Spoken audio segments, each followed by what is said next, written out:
The CIA used to be a faceless organization. 3 letters that conjured images of redacted documents and men in suits who didn't exist on paper. The whole point of an intelligence agency was that you don't know what it's doing. Now, you can't scroll through YouTube without one of them candidly sharing dark secrets about how all of this works. You've probably seen clips of it yourself, like the grey-haired American man calmly explaining how the CIA told him to pretend to be gay to recruit a foreign spy. So we reached out and spoke to him for exclusive insights, as after seeing clips like this, it was hard to ignore something weird was going on.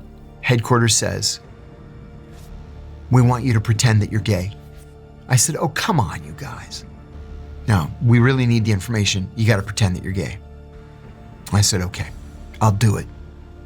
I'll do it for Uncle Sam." Or how his boss ordered him to sleep with the ugliest woman he'd ever seen, for the good of the country. Who was the ugliest woman I've ever seen in my life. Like, you want to avert your eyes. Like, she came off the side of Notre Dame. She was a stone gargoyle with a giant mole right here with a giant hair coming out of it. That kind of ugly. And my boss says, "Okay, here's what I want you to do. I want you to fuck her." And I said, "What?" I said, "Have you ever seen her?" And he said, "I know, but we're the good guys, and you're gonna have to take one for the team." Or how the agency dosed random strangers with LSD in San Francisco brothels. They rented a safe house in San Francisco. They recruited a bunch of hookers and had them go out and pick up Johns, bring them back to the safe house where they thought they were going to get laid, dose them with LSD, and then interrogate them. Or how things that were once conspiracies are now just mainstream knowledge. I believe very strongly that he was an Israeli access agent. Did he work for the CIA? No way. The CIA's job is to collect foreign intelligence. What foreign intelligence did he have? He's spying on Bill Clinton and Bill Gates and Prince Andrew. That's the Israelis. And he's not alone. The intelligence community is flooding the podcast circuit right now. Gavin DeBecker, not exactly a former intelligence officer, but the man who runs anti-assassination protection for the world's most famous, said this about Epstein. What he was is a construct. He's a created construct. Money, wealth, private jet, private island, fun, not married, young girls, lots of things. $500 million of money came from Les Wexner, who's a wealthy guy who owned, I don't know what he's doing now, Victoria's Secret, big donator to the state of Israel. And $500 million was transferred to Epstein along with power of attorney to use it and invest it in the ways he saw fit. He even described a friend who narrowly avoided it. He goes to meet with Epstein in New York to ask for money for a charity. And Epstein is in a robe. And Epstein says, "Hey," they're finishing the meeting. He says, "Hey, I'm going to get a massage," hence my robe. "You want to get a massage?" And through the hallway, my friend can see a massage table and a room and a very cute girl. The Epstein situation is where John Kiriakou, a veteran ex-CIA operative, has gone mega viral with his bombshell disclosures. On the Diary of a CEO, he went further than he had before. Do you think Jeffrey Epstein was a spy? I believe very strongly he was a spy, yes. And who do you think he was working for? The Israelis. I'm confident it was the Israelis. Why?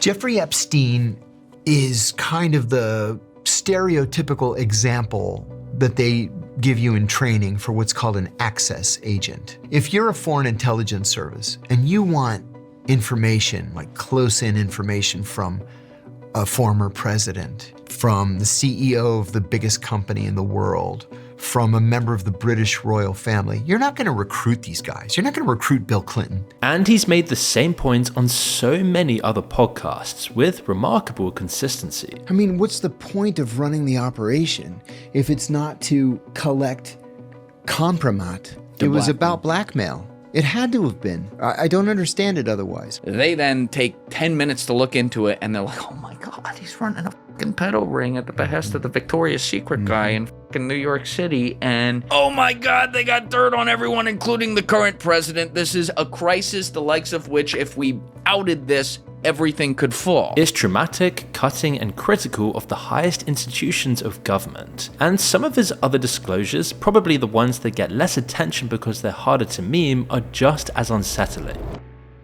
This video is sponsored by Incogni. Most people assume their personal data is scattered around the internet by accident, but in reality, there's an entire industry built around collecting and selling it. Data brokers compile huge profiles on people, name, addresses, phone numbers, family members, browsing habits, and then sell that information to companies you've never even heard of. Once your data is in those databases, it spreads fast, but Incogni helps remove it. Instead of trying to track down dozens or even hundreds of data broker sites yourself, Incogni contacts them on your behalf and requests the removal of your personal information. And they don't just do it once, they continuously monitor and send removal requests as new databases appear. So rather than spending hours chasing these companies individually, Incogni handles the process automatically. So if you want to take back your personal data today, use code MOONREAL at the link below and get 60% off the annual plan. That's go to incogni.com/moonreal to get started today. On the Danny Jones podcast, he described what came out of the Vault 7 leak. Tens of thousands of pages of classified CIA documents dumped to WikiLeaks in 2017 by an angry software engineer. The revelations feel like they're from a movie or a video game.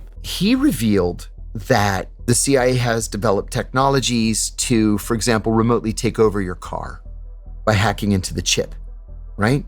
Why would the CIA want to take over your car? To make you drive off a bridge, maybe? To make you drive into a tree and kill yourself?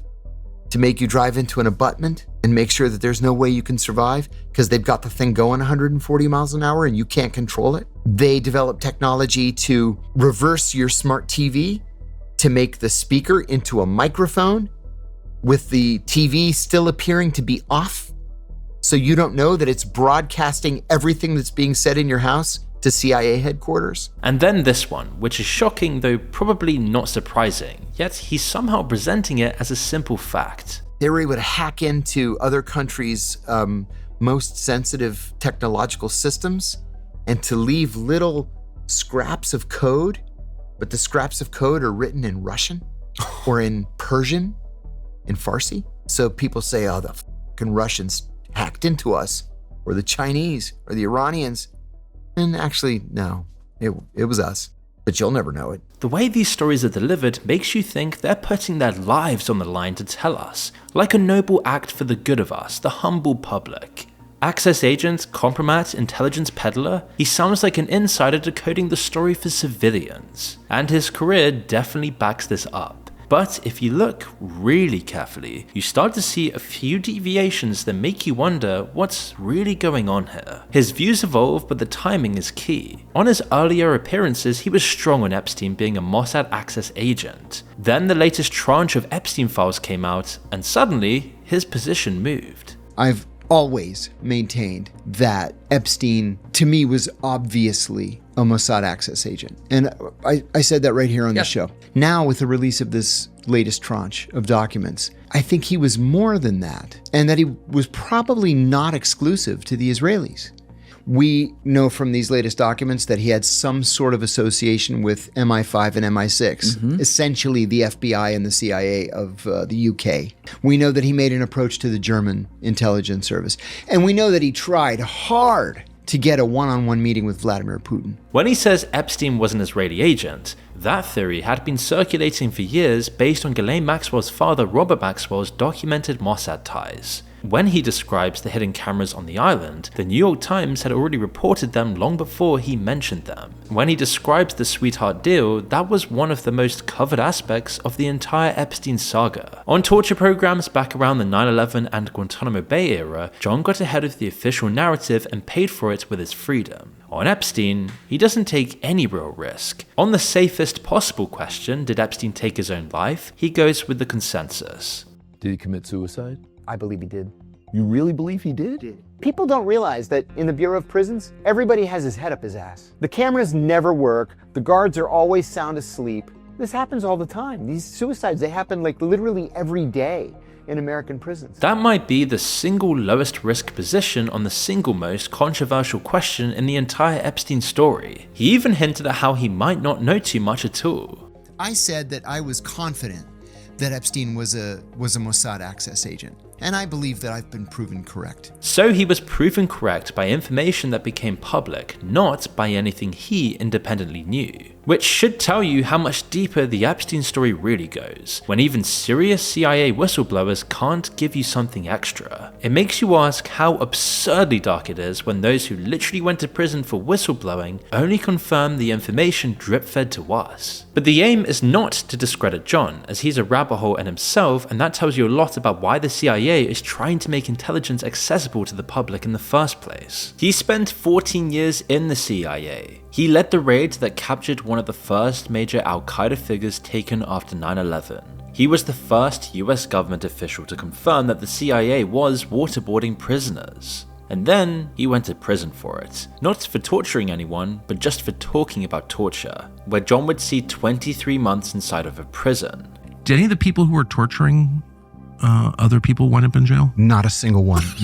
The torturers. I'm sorry, it's so crazy. It's nuts. It's nuts. The torturers didn't go to jail. The people who conceived of the torture, the people who funded the torture, appropriated taxpayer money for the torture, the people who implemented it, nobody went to prison but me. He studied Middle Eastern studies, got a master's in legislative affairs, and as graduate professor, a CIA psychologist recruited him into the agency. And almost immediately, he found himself in the room where it all happens. He described being sent to the White House at 26 years old, the day after Iraq invaded Kuwait. And we all sit down. The president tells us, sit down. We sit down and the president says, well, now what do we do? And everybody turns and looks at me. I said, Mr. President, as you know, Iraqi troops crossed the border at 2 o'clock this morning. And I said, actually, he's the co-founder of the Popular Front for the Liberation of Palestine. The vice president shouts, Jesus Christ! And then the president says, gentlemen, thank you. We'll take it from here. And I remember saying to myself, my friends would never believe in 1,000 years what I was doing right now. They wouldn't even believe me if I told them. That's what an analyst does. When I switched to operations, again, the job was very straightforward. It was to recruit spies to steal secrets. But then if you're involved in counterterrorism operations, there are a lot of extras that you have to be trained in. So you go through the normal spy training. This is how you ingratiate yourself. It's something called the asset acquisition cycle. Spot, assess, develop, recruit. After 9/11, they made him chief of counter-terrorist operations in Pakistan, and he was involved in some high-level raids. There's absolutely no doubt that he was in deep. At one of the sites, they found Abu Zubaydah, which is the guy he went to prison over building a bomb. He then tries to escape across the rooftops and was shot but kept alive. Then came the offer that would define the rest of John's life. CIA officials approached him and 13 other officers about being trained in enhanced interrogation techniques. On Carlos Watson's show, he explained how that panned out pretty much like the movie scene you can imagine it as. Well, I was one of 14 people asked if I wanted to be trained in the use of what they called enhanced interrogation techniques. I was the only one of the 14 who said no. Besides being immoral and unethical, I thought it was illegal. It was illegal. A colleague who happened to be a psychiatrist pulled him aside. He said to me one day, buddy, you know they call you the human rights guy behind your back. And I said, yeah, I know. And he said, you know that's not a compliment, right? And I said, Steve, I'm right and they're wrong, and I'm comfortable with my position. One of his more senior mentors was far more blunt, allegedly telling him, first of all, let's call a spade a spade. He said, this is a torture program, and somebody's going to go to prison. Do you want to go to prison? So you can imagine the stakes you're subjected to as a high-ranking CIA officer. It's simply not normal. You're in the thick of 9/11, the Iraq War, and now a notorious torture program. On the Joe Rogan Experience, John lays out what those techniques actually were. They strip you naked. They chain you to an eye bolt in the ceiling, so you can't lay or kneel or sit or anything. You can't get comfortable in any way. They chill the cell to 50 degrees Fahrenheit, and then every hour somebody comes in and throws a bucket of ice water on you. But we killed people with that technique. His heart actually stopped during a waterboarding session, and the doctor revived him just so he could be tortured more. Then in December 2007, his career was about to detonate when Brian Ross at ABC News contacted him, where he discusses this moment with Joe Rogan. So I called Brian Ross, I said, I'll give you your interview. And I decided that whatever he was going to ask me, and he never told me in advance what he was going to ask me, I was just going to tell the truth. And I said 3 things in that interview that changed the course of the rest of my life. I said that the CIA was torturing its prisoners. I said that torture was official US government policy. It was not the result of any rogue officer. And I said that the policy had been personally approved by the president himself. And then, as you can imagine, within 24 hours, the CIA files what's called a crimes report against me with the FBI. Now, here's the twist in John's story. He says Abu Zubaydah's waterboarding lasted about 35 seconds, after which Abu cooperated. But this turned out to be completely wrong. Declassified documents later revealed he was waterboarded at least 83 times in a single month. It was much worse than John said. It was brutal, painful, horrific, not quick and easy. So, as a whistleblower from within the CIA, that's a bad look. As he says, waterboarding happened, but it wasn't that bad as far as waterboarding goes. His excuse was that the CIA fed him disinformation internally, which the CIA dismissed. So to some, it looked like he delivered a soft version of the torture program to the public before it fully leaked. And he barely mentions this at all. He said this on the Joe Rogan Experience. That's the worst part of this. No, none of it was effective. There are basically two outcomes. He was either an unwitting propagandist or a victim of a CIA internal deception. But the whole feud was real and escalated when he took on John Brennan, the CIA director at the time. Brennan immediately sends a memo to Eric Holder, the new attorney general, and says, talking about me, charge him with espionage. And Holder writes back, we got these memos in discovery when I went to trial. Holder writes back and says, my people don't think he committed espionage. And then Brennan writes back and says, charge him anyway and make him defend himself. And when John talks about Brennan, he describes an apparatus of killing that functioned much like a weekly staff meeting. John Brennan had the Tuesday morning kill list meetings because the tech got sophisticated enough that you could just write up a list of people that you want to kill that week. And you dish out the assignments. The teams go out, they kill everybody that's on the list, and then they meet next Tuesday and get that kill list. On the diary of a CEO, he put the human cost on this whole experience, which obviously tore him and his family apart. So they arrested me and charged me with 5 felonies, including 3 counts of espionage. Espionage can be a death penalty case. Charged me with espionage. They waited until I went bankrupt 10 months later with $2 million in legal fees. And then they dropped the espionage charges. So that's why he went to prison, and he said that it was terrible for him. You think you can step back into your life again, and you can't. Your life is never going to be the same. Because? Because you're not the same. You know, everybody comes out of prison with PTSD. Everybody. It's a pretty dramatic whistleblower arc and one that gives him a lot of credit, despite one major blip in his credibility, which may be explainable if the agency duped him. And now he's gone viral on TikTok for his podcast appearances, which is either a beautiful irony or exactly the kind of thing that should make you pay very close attention. On the Diary of a CEO, Stephen Bartlett asked him directly whether the CIA has a podcasting strategy. Now you can probably imagine what the response might be here. I mean, the CIA's been influencing the media since Operation Mockingbird all the way back in the 50s. Most shocking was when the New York Times published a massive investigation that revealed the Pentagon had recruited over 75 retired military officers to appear on every major TV network, all as quote-unquote independent military analysts. Internal Pentagon documents called them message force multipliers. They were given classified briefings, talking points, and free trips to Iraq. Many of them worked simultaneously for military contractors who profited from the wars they endorsed on air. That program ran from 2002 to 2008 across Fox, CNN, NBC, CBS, and ABC. It was called PSYOPs on Steroids by one of its own participants, and when it was exposed, not a single network covered this. In fact, there was a near total media blackout on a story about the media. So John naturally couldn't deny this question. Do you think the CIA have a strategy for podcasters and for podcasting? I think yes, now they do. It took them a little while to get current, but just like they over time developed a strategy with Hollywood, sure, they're developing a strategy with podcasters. You know, it was only in the last 10 years that the CIA opened a branch within the Office of Public Affairs whose job it is solely to liaise with Hollywood studios. Then he was asked about Andrew Bustamante, another ex-CIA officer who's become a media phenomenon, and gave another motive. Andrew Bustamante has really made a handsome living out of selling his experience. Yeah. And he's on every podcast. Yeah.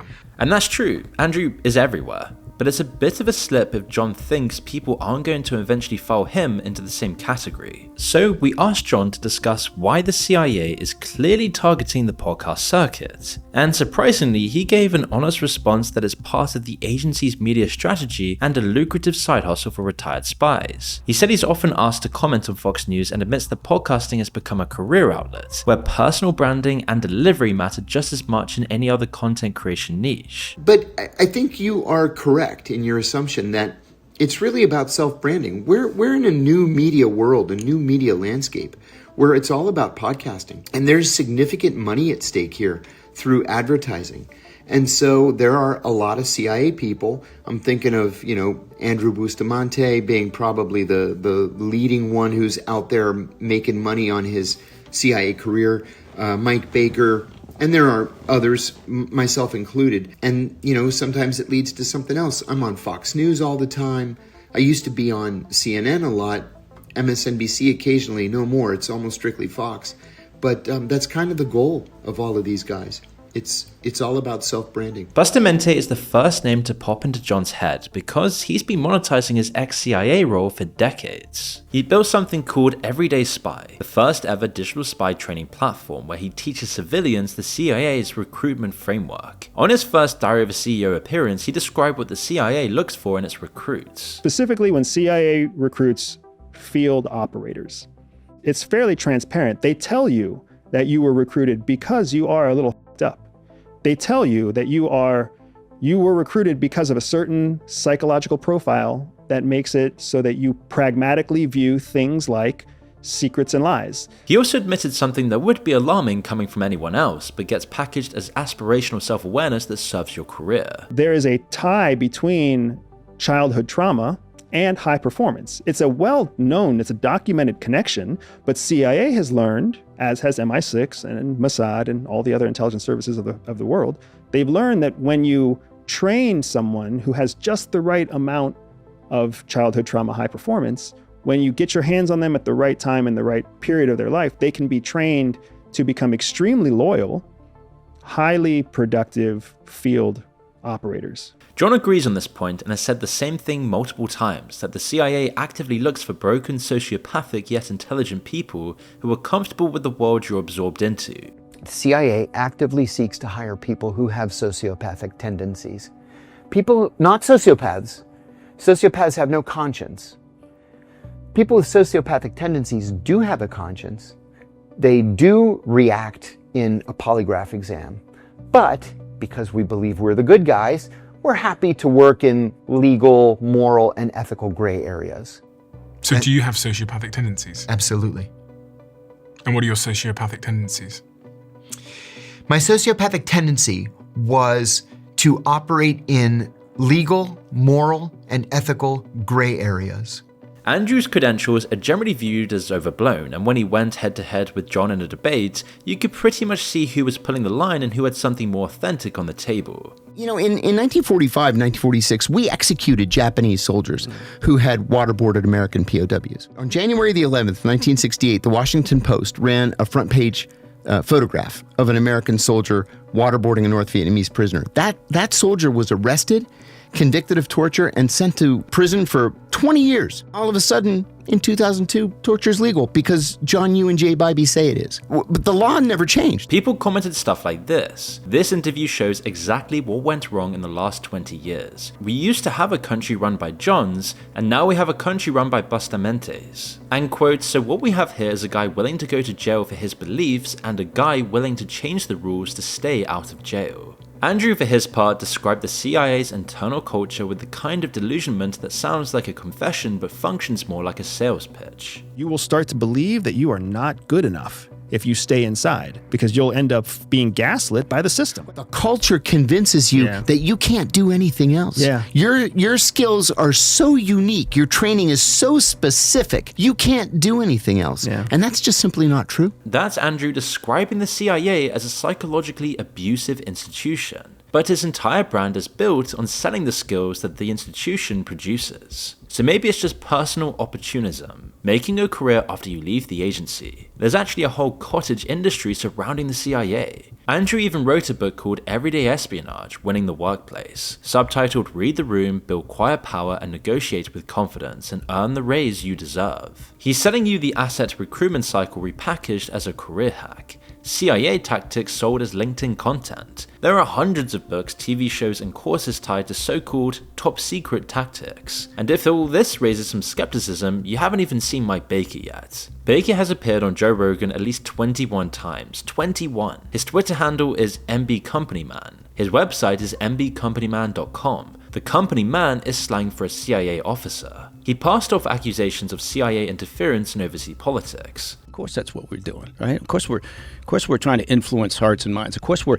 infiltrating organizations to try to influence the direction of a government. Or this classic, where he confesses to stealing state secrets like it's too obvious to even bother thinking about. It's like John Brennan, who was a director at the agency. He talked about the business of the CIA and says, we don't steal secrets. God damn it, of course we steal secrets. That's the point of the exercise, right? It's called a limited hangout. You admit to something controversial, but you frame it as so obvious that the admission itself seems facile and normal. And on Epstein, even Baker followed what is now the CIA's official line. You think this freak show of Epstein wasn't like, it didn't have hidden cameras or wasn't taped and shit? Or what? 100%. I mean, come on. So, 100%. Yeah. But Mossad, whoever it is that was involved in this intelligence gathering, I mean, I'm just guessing. Right, I have no idea. Yeah. But there's fucking pinhole cameras all over that house. Yeah. And the list of former intelligence operatives appearing across non-legacy media is practically endless beyond those we've talked about. Brian Dean Wright, another former CIA officer who worked at Baker's company Diligence, running a daily podcast literally called The President's Daily Brief, using the name of the CIA document given to the president every day. Then there's Mark, 26 years in CIA operations, co-hosting The Crisis Room, a show openly marketed as the journalist, the politician, and the spy. He recently said Havana Syndrome was a massive CIA cover-up. And you can see the contrast with the legacy media. You generally don't see these people doing long, unfiltered sit-downs on CNN or the BBC. They turn up for uninterrupted conversation with minimal pushback. You can also see how they pop up when there's something trending to discuss, an opportunity to step up and give answers. When UFOs become a serious congressional topic and everyone was fascinated in possible cover-ups, the intelligence community again flooded the podcast circuit. David Grush testified under oath about crash retrieval programs and non-human biology. He then popped up on Joe Rogan. Luis Elizondo claimed the government possesses exotic material not made by humans, while the Pentagon denied he ever ran the program he says he led. He also popped up on Joe Rogan. People have a word for the more obvious CIA voices mixing in with the public discourse. They call them glowies. The term comes from Terry Davis, a schizophrenic computer programmer who created an entire operating system he claimed was dictated to him by God. In a 2017 YouTube video, he said CIA agents glow in the dark. CIA glow in the dark. You can see them if you're driving. You just run them over. That's what you do. Adapted as the go-to slang for any federal agent or intelligence officer who's obviously present in public spaces. The joke is that these people are too visible to be genuinely covert, but the joke only works if you assume the visibility is accidental. But what if it's not? What if it's just part of the same game? On Carlos Watson, when asked if he's a good liar, John said, "Are you a good liar?" I think I am a good liar, yeah. Why? Why am I a good liar? Because deep down, I believe we're the good guys. And lying in service of my country was something that I became good at. You know, at the CIA, you're a trained liar. And this is why the divorce rate's so high. It's the highest divorce rate of any entity in the US government. It's upwards of 80%. After prison, nobody would hire him. He was earning about $400 a week. The Russian state media outlet Sputnik approached him. He turned them down, and then 8 months later, with 5 children and no pension, he said yes. Why are you working with Russian state media? Oh, because I've got 5 kids, and nobody's beaten a path to my door to give me work.